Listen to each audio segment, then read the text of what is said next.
meaning delta G reaction is 0, and this is how this is being defined. And using the Gibbs-Helmholtz equation, now I can have this equation. It just looks like that.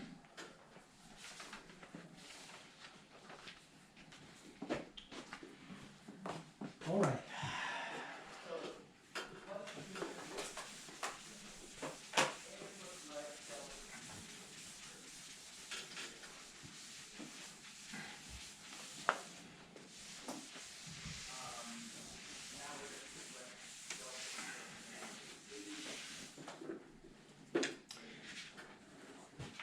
So I want you to remember your calculus days, right? So this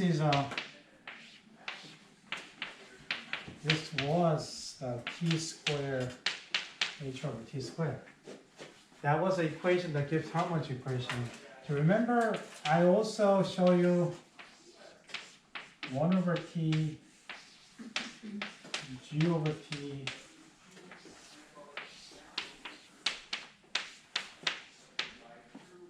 is this. Do you remember that? This is what I did is, now you remember 1 over t, right? Is over t is minus 1 over t squared. So therefore, I'm using this term. So this is really what you see here is, don't get like discouraged by looking at the way that it's being written. What that means is, let me simplify this. Change in g over t term is linearly proportional to change in 1 over temperature. Right? They are kind of the balancing terms. Delta g over t versus 1 over t, and their proportional constant is an h. And so by having written this far, and I can do the same idea here. Okay? This one shown up is t squared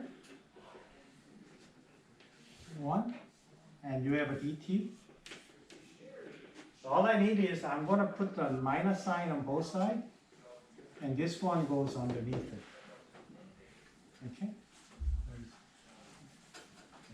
So and then what happened was, the lnK, although this equation looks more complicated, but is actually, I like this form a lot better. It's much easier, because all you got ended up now is minus r over this is what you got. You got now all of a sudden developed the negative sign because of the negative sign shown up here. This is what this equation is.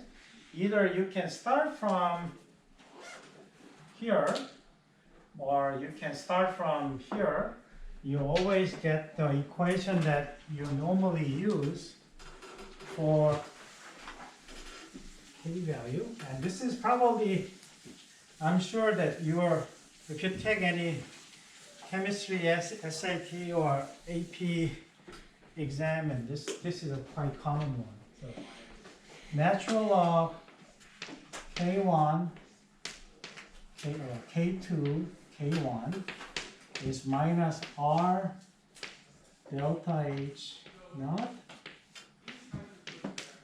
T2 minus T1.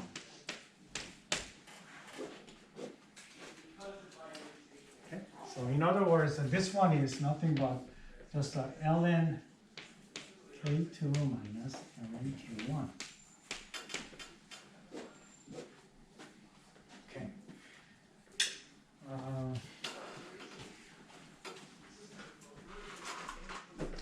Let's suppose that this is you are doing the experiment. I'm the person doing the experiment. I measure the temperature. I don't know. I'm just throwing it up different numbers to you. Okay, and then this one number is, I don't know, 2, 3, 4, 5. Okay, if you ever get these numbers, and most people will just put it in temperature versus K. somehow you can make this kind of graph looks like this, right? And this is not what you should not do this. Because what we learned is temperature, the relation of K was having this sort of the lnK is proportional to 1 over temperature. That's what that means. If you're looking at this, the way that it is being written, the difference in lnK value is difference in 1 over T, and that's a slope. So you gotta change this, making a 1 over temperature as a new column, and lnK as a new column, and then you're making 1 over temperature as your x-axis, and lnK as your y-axis, and then you're going to do this. So, and then this is probably the data that you ended up getting. Okay.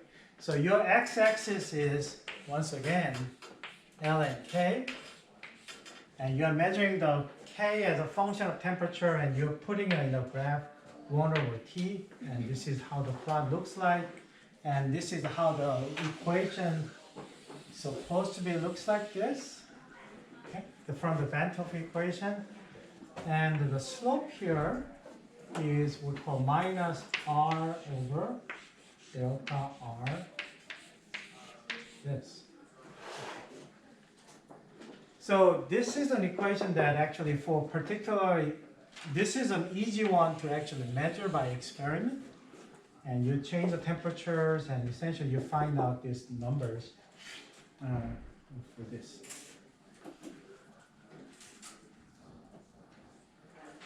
And I guess this is a negative slope. That means a delta R H is positive. This is an endothermic reaction. Some of the reaction looks like this, right? And that means that this is positive, that's for negative, that's an exothermic reaction. Okay, so this is how people actually tabulate their data. When you change the temperature, considering the equilibrium constant, trying to put it as a 1 over temperature. And this is if you're going this way, in 1 over temperature axis, you know you are doing heating or cooling? You are? This is temperature increase. If you go this way, this is temperature increase, right? Because 1 over temperature, this one is getting bigger and bigger, higher temperature, means this 1 over temperature is getting smaller. So as you heat the sample, right? As you heat the sample, your K values is going to be larger and larger. So when you heat it up, K value larger means, I guess, an endothermic reaction. Okay? That's what it favors. But now you do have an exact relationship. This is true for your exam. Okay, but it's actually I have a much nicer example that I wanted to talk to you guys about. It's okay. So, yeah, if somebody give it to you and it's in my note, they give you the K values at certain temperature